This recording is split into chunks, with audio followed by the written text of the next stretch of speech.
तो दूसरी ओर महाराष्ट्र में भाषा विवाद का मामला बढ़ता जा रहा है। मराठी और गैर मराठी की सियासत तेज हो गई है। मराठी भाषा के नाम पर मनसे कार्यकर्ता कानून व्यवस्था को सीधी चुनौती दे रहे हैं। कभी दुकानदारों से मारपीट तो कभी कारोबारी के ऑफिस में तोड़फोड़ करना, सड़कों पर उतरकर विरोध प्रदर्शन करना। आप रिपोर्ट देखिए। हिंदी और मराठी का मुद्दा जो है वो अभी जिसके ऊपर ज्यादातर राजनीति शुरू है, इसी मुद्दे पे बहुत हमारे साथ कुछ पदाधिकारी है, कुछ नागरिक है, हम उनसे जानते हैं कि ये मुद्दे पे उनको क्या लगता है। सर, हिंदी और मराठी का मुद्दा जो है वो ज्यादा ही चर्चा हो रहा है, उसके ऊपर पॉलिटिक्स सब चल रहा है, ये क्या लगता है आपको? देखिए, हिंदी हमारी माँ है तो मराठी हमारी मौसी है। भाषा जोड़ने का काम करती है, भाषा तोड़ने का काम कभी नहीं कर सकती। हिंदुस्तान के किसी भी कोने में रहने वाला व्यक्ति अगर महाराष्ट्र और मुंबई में आता है तो उसे मराठी बोलना चाहिए, मराठी बोलने का प्रयत्न करना चाहिए, मराठी सीखना चाहिए।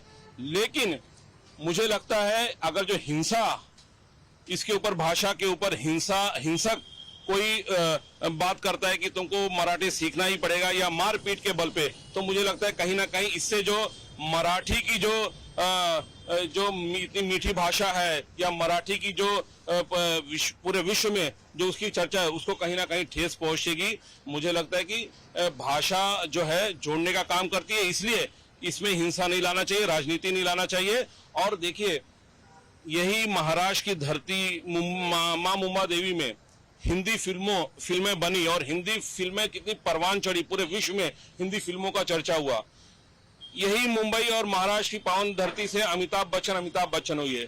दूसरा मैं एक आपको एग्जाम्पल देता हूं कि महाराष्ट्र में रहने वाला एक व्यक्ति सचिन पिलगांवकर, आपने सुना होगा, वो जाके उत्तर प्रदेश में एक भोजपुरी फिल्म बनाते हैं जो नदिया के पार, और उस फिल्म के माध्यम से वो हिंदी भाषियों के दिल में समा जाते हैं। तो ये हमारी ताकत है। और आज देखिए, हमारे प्रधानमंत्री श्री नरेंद्र मोदी जी 2047 में विकसित भारत का सपना देख रहे हैं।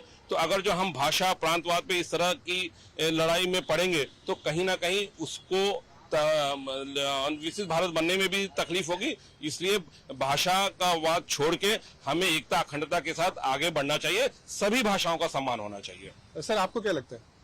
सर देखिए, मराठी भाषा का अपमान कतई नहीं होना चाहिए। मराठी हमें सबको बोलना चाहिए, लेकिन जिनको नहीं आती है उन्हें सीखने की जरूरत है। पर यहाँ तक हिंदी का भी अपमान नहीं करना चाहिए, क्योंकि हिंदी हमारी राष्ट्रीय भाषा है। तो हिंदी भी बोलते हैं जो, उनके साथ हिंसा नहीं करनी चाहिए। सिर्फ मराठी सबको सीखना चाहिए, बोलना भी चाहिए, और मराठी वासियों का भी सबका सम्मान होना चाहिए यहाँ पर महाराष्ट्र में। मुझे लगता है कि पहले बार जय महाराष्ट्र। और जो अभी मराठी और हिंदी के जो विषय चालू है आज, जो पूरे देश भर में जो रोड पर चलने वाले बेचारे व्यापारी हैं या कोई आम पब्लिक है, उनको मारने का काम हो रहा है, गलत बात है। मराठी हमें सम्मान करना चाहिए, मराठी हमें सीखना चाहिए। बहुत अच्छी बात है, हम देश में रहते, मेरी कर्म भूमि अगर उत्तर प्रदेश है तो मेरी जो महाराष्ट्र में हम जहाँ रहते हैं वो हम यहाँ काम करते हैं, सब कुछ जीते करते, हमको बहुत जरूरी है, हमारे सीखना चाहिए, हमारे बच्चों को सिखाना चाहिए, स्कूल में सिखाना चाहिए, सेंटरों में सीखना चाहिए। जो विषय आज हो रहा है ये पहले भी बहुत बार हो चुकी है, पर मराठी सीखना चाहिए। मैं बोलता, इससे मैं सहमत हूँ। मैं खुद बोलना चाहता हूँ, मेरी वाइफ खुद महाराष्ट्र है, रत्नागिरी से, तो हमचे लहान दोन पोरी है, एक पोरगा है, तो मी पण मराठी बोलतो, घरी मध्ये बोलतो। ठीक है, कोणाचं विवाद, किसी को मारने काम, रोड पे मारने काम, या किसी का विषय निषेध है ना, मतलब क्या करना चाहिए मराठी सीखने के लिए? क्या करना चाहिए? मराठी सीखना चाहिए। हम इतने सालों जो आज अभी आ रहे हैं, जिसको नहीं आता है वो अलग विषय है, मगर जो जूने हैं, जो रह रहे हैं, उनको सीखना चाहिए। मराठी अपने बच्चों को सिखाना चाहिए कि यहाँ की भाषा है, मराठी मातृभूमि भाषा है, यहाँ सीखना चाहिए। हिंदी तो पूरे देश की, पूरे वर्ल्ड की है, पूरे हिंदुस्तान की है, मगर मराठी जो प्रांत है, जो स्टेट है, उसमें सीखना चाहिए। सुमन जी, आपको क्या लगता है? देखिए, हम जहाँ पे रहते हैं वहाँ का मदर लैंग्वेज जो भी भाषा, उसका सम्मान रखना बहुत जरूरी है। क्योंकि लोगों को जहाँ पे रहते, झुमका भाकर खाते, पूरन पूड़ी खाते, तो वहाँ का जो भी लैंग्वेज है, मदर लैंग्वेज, उसका आपको रिस्पेक्ट करना बहुत जरूरी है। रहा हिंदी भाषी और मराठी वाला विषय, लोग आपस में झगड़ा न लगाए। हम हिंदी भाषी और मराठी लोग मिल के रहते हैं। मैं यहाँ रहता हूँ, मेरे बच्चे का जन्म यहाँ, तो क्या यूपी वाला हो गया? कोई महाराष्ट्र के रहेगा ना। तो ये दूसरे वाला भाषा को लोग समझना चाहिए और सबका सम्मान करना, जहाँ पर उसका लैंग्वेज सम्मान करके आगे चलना चाहिए। इससे कोई वातावरण माहौल ना खराब हो। ये जो वातावरण माहौल जो खराब हो रहा है, जो मारपीट हो रही है, जो ऑफिस के ऊपर पत्थरबाजी हो रही है, तो इसके बारे में क्या कहेंगे आप?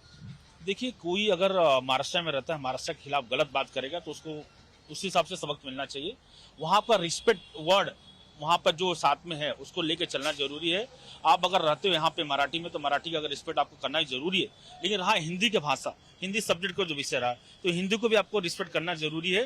साथ में दोनों को वातावरण से खराब करके नहीं कि आपस में लोग लड़ाई करें, हिंदी भाषी मराठी भाषी करके लेके। सर आपको क्या लगता है ये जो विवाद शुरू है, ये विवाद के बारे में आप क्या कहेंगे? देखो, महाराष्ट्र में रहने वाला हर एक व्यक्ति को मराठी बोलने आना ही चाहिए और मराठी भाषा का सम्मान होना चाहिए, क्योंकि वो प्रादेशिक भाषा है। और दूसरी बात ऐसा मैं कहना चाहता हूँ, जैसे हमारे देवेंद्र फडणवीस साहब ने बोला है कि यहाँ पे कायदा सुव्यवस्था बिघडणार नाही चाहिए। जसं ही महाराष्ट्राची संतांची भूमी है, इथे कुठलीही गोष्ट प्रेमाने व्हायला पाहिजे। किसी पे हाथ उठा के हम किसी को हम जबरदस्ती लाद नहीं सकते। आप इतना अगर आप सबको काम बोलता ना, इतना उनको एग्रेशन दिखाने की इतनी इच्छा है, तो मैं उनसे विनती करता हूँ कि वो कार्यशाला खोले, लोगों को प्यार से जोड़े। भाषा ये जोड़ने का माध्यम है, तोड़ने का नहीं है। भारत माता की जय, वंदे मातरम। देखिए, हिंदी भाषा ही राष्ट्रभाषा है, राष्ट्रभाषा का सम्मान होता है। वैसे हमारे महाराष्ट्रामध्ये मराठी भाषे बोलतात ना, मराठी आमच्या मराठी भाषेचं हे जे सम्मान आहे तो झालाच पाहिजे। मराठी भाषेचा अपमान करणाऱ्याला हे आम्ही सहन करणार नाही। ये तो कोई भी अगर मैं हिंदी बोलने के लिए इस तरह से अगर हिंदी अच्छी सी भाषा बोल सकता हूँ, तो मराठी भी किसी को इस सहजता से बोलना आना चाहिए। कर्नाटक में जाते हैं, केरला में जाते हैं, तो सर्वप्रथम उनकी मातृभाषा यह उनका पहला विषय होता है। उनके स्कूल में भी मातृभाषा सिखाई जाती है। वैसे मराठी महाराष्ट्र में तो मराठी तो सिखाई, उसका सम्मान जरूर होना चाहिए।